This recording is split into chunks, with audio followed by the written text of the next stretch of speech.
Allez, terminons cette édition avec le deuxième épisode de notre série consacrée aux lieux de culte et de tradition.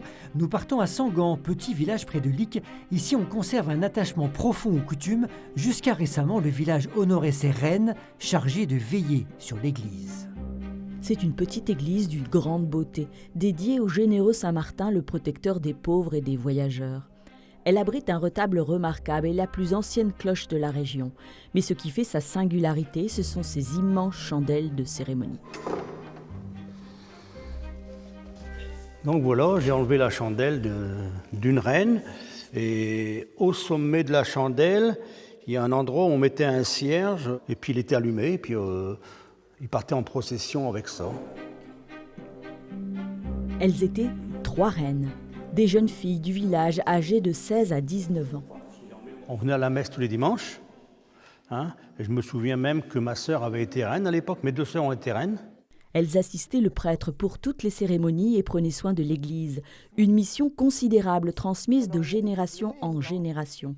Marie-Claire avait 16 ans quand elle a pris la couronne, comme sa mère avant elle et ses 2 sœurs, puis plus tard ses 3 filles. C'est un engagement sur 3 ans au service de l'église, parce qu'il fallait y faire toutes les semaines fleurir l'église, nettoyer l'église. Après, durant l'office, on faisait la quête. Il fallait être présent aux enterrements, au mariage. Voilà.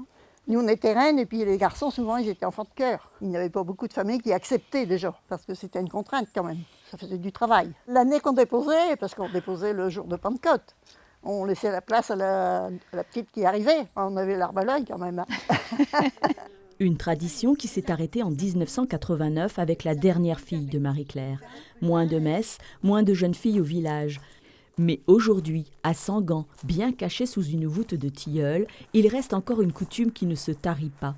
Une visite à la source réputée depuis des siècles pour favoriser la marche.